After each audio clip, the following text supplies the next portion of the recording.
अरे देखो कौन आया है।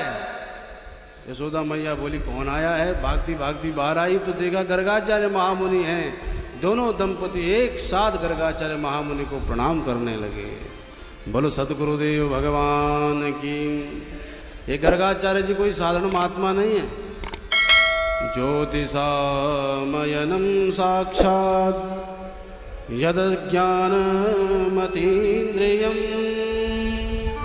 प्रणीतं भवता येन पुमान् वेद परावरम्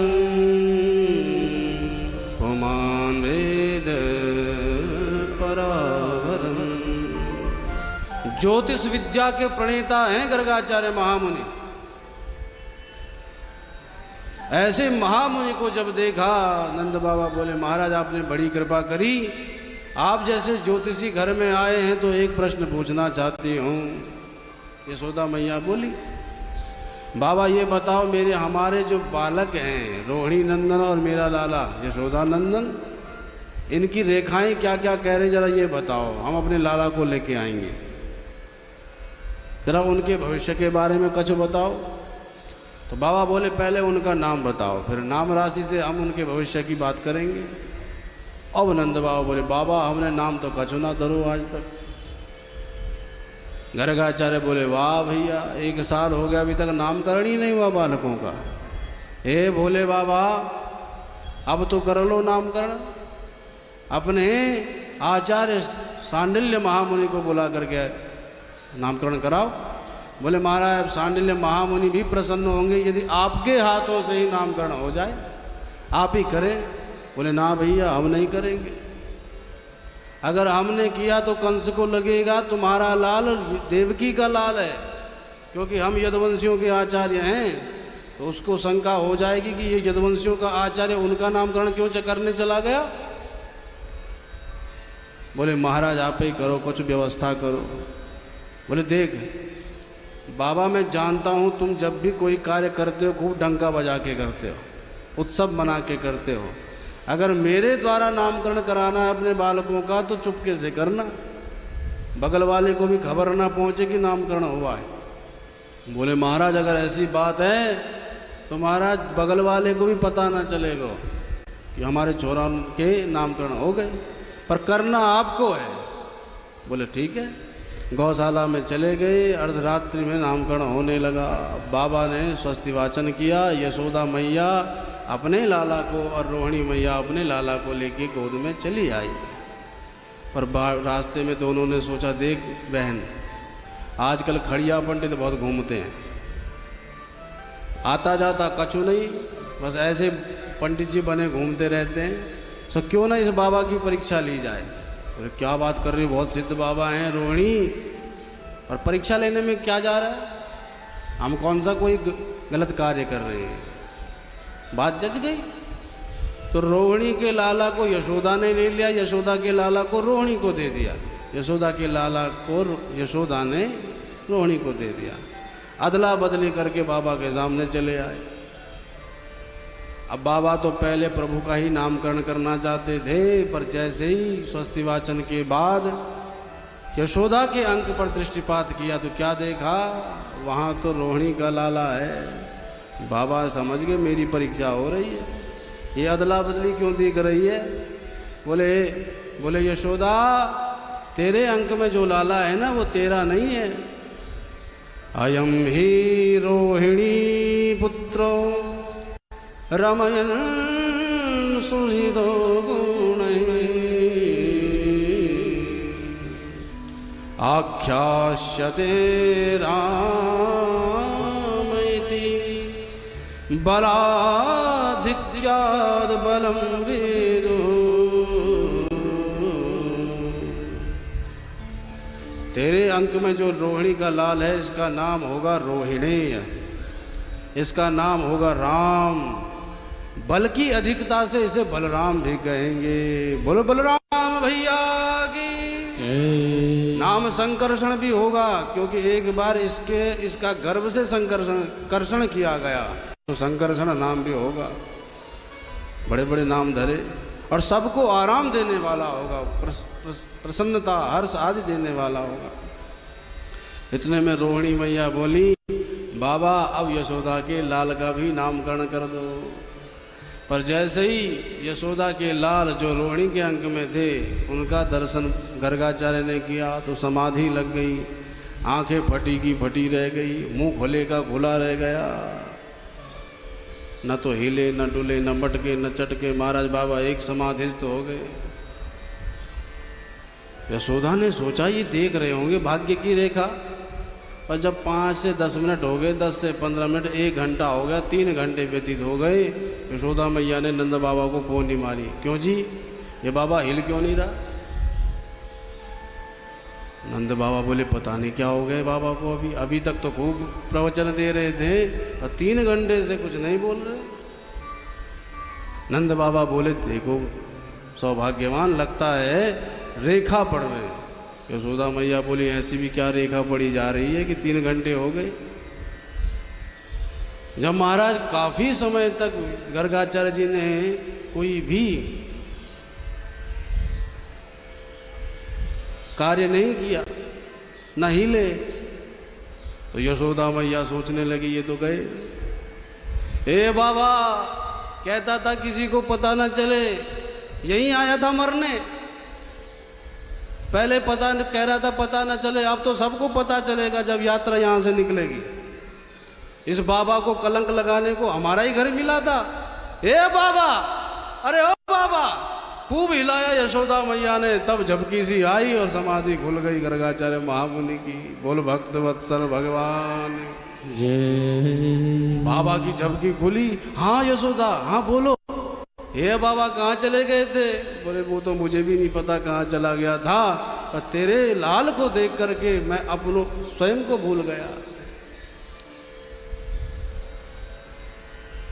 तो आप क्या रेखा पढ़? बोले हाँ रेखा ही पढ़ रहा था, लेकिन समाधि में चला गया। बाबा ऐसा भी रेखा मत पढ़ा करो कि यजमान की धड़कन बढ़ जाए, कम से कम हमारा तो ध्यान रखो। अच्छा बाबा जो हो गया सो हो गया, पर हमारे बाबा हमारे लाला का नामकरण करो। बोले क्या नामकरण करूं? इसको देख के तो मैं स्वयं अपना नाम भूल गया। पर बहुनी संति नामानि रूपाणि च सुदर्शते गुणकर्मानुरूपाणि नान्यहं वेदनो जना।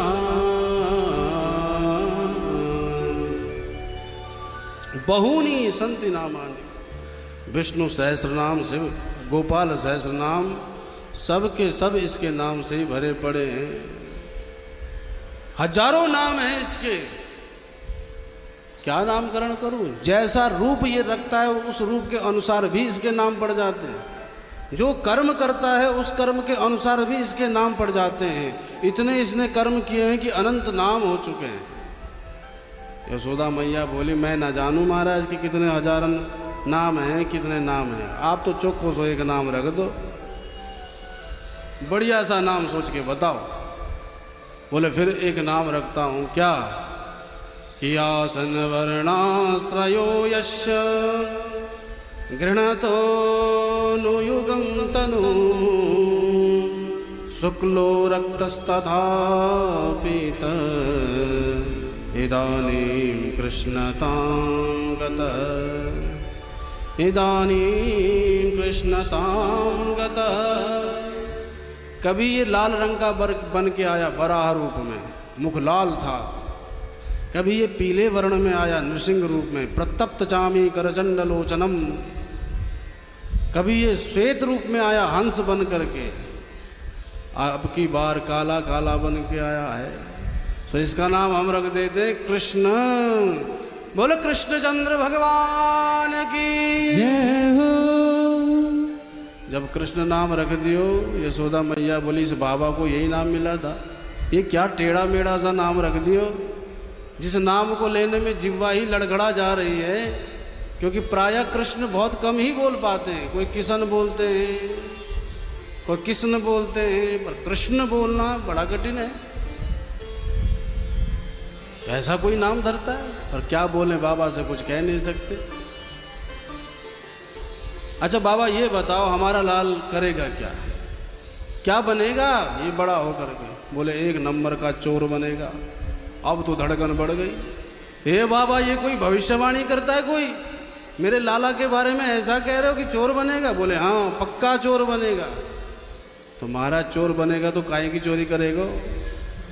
तो बोले ब्रजे बसंतम नवनीत चोरम गोपांगनानां चदुकूल चोरम श्री राधिकाया हृदयस्य चोरम चोराग्रगण्यम शरणं प्रपद्ये।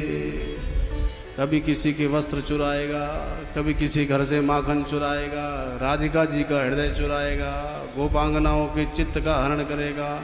अरे और तो और जन्म जन्मांतरों के जो पाप पुंज हैं भक्तों के, उसका भी हरण करेगा। हरति यासा हरि, इसके लिए इसका नाम हरि भी होगा। यशोदा मैया ने कहा इनसे ज़्यादा पूछना ठीक नहीं, ये मेरे लाला के बारे में न जाने क्या नाप शनाप बोल रहे हैं। महाराज मेरा लाला क्या चोर ही बनेगा? बोले यशोदा तू नहीं जानती ये कौन है? कौन है महाराज? तो गर्गाचार्य तो जान चुके हैं, ये साक्षात नारायण हैं। सो रहस्य बताने लगे कि यशोदा तेरा लाल साक्षात नारायण है। पर नारायण जैसे बोलने लगे इतने में कन्हैया ने मुंह पे हाथ धर दियो। बाबा ये पोल पट्टी ना खोलना। अगर नारायण बता दिया तो फिर नारायण की पूजा जैसे होती वैसे हमारी पूजा हो जाएगी। पट खोले, खूब स्नान कराया, ठंडी हो या गर्मी हो, उसके बाद सामने पर 2 लड्डू रख देंगे, 2 अगरबत्ती नाक के नीचे रख देंगे, हो गया बस पूजा। मुझे ऐसी पूजा नहीं करवानी, इसलिए बाबा रहस्य मत खोलना। तो कहने लगे थे कि तुम्हारा बेटा साक्षात नारायण ही है, कहने वाले थे। और इतने में भगवान ने उंगली रखी मुंह पर, बाबा। तो बाबा ने तत्क्षण बात बदल दी। तस्मानंदात्मजोयम ते नारायण समो श्रिया कीर्त्यानुभावेन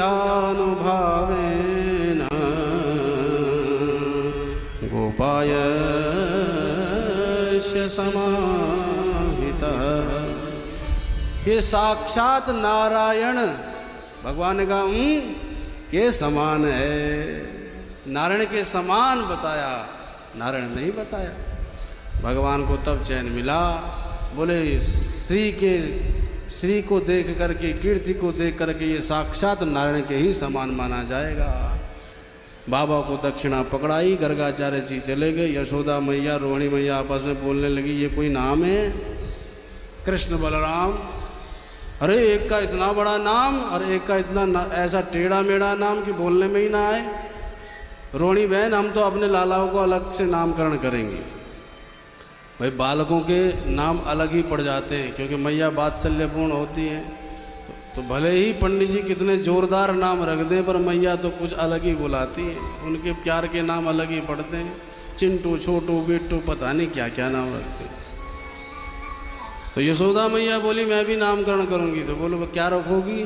बोले गर्गाचार्य जी ने कहा कृष्ण बलराम, और हम रखेंगी कनुआ और बलुआ। ये दोनों नाम सीधे साधे हैं, बोलने में आसान है, कहीं कोई तकलीफ नहीं। बोलो भक्त वत्सल भगवान की जय।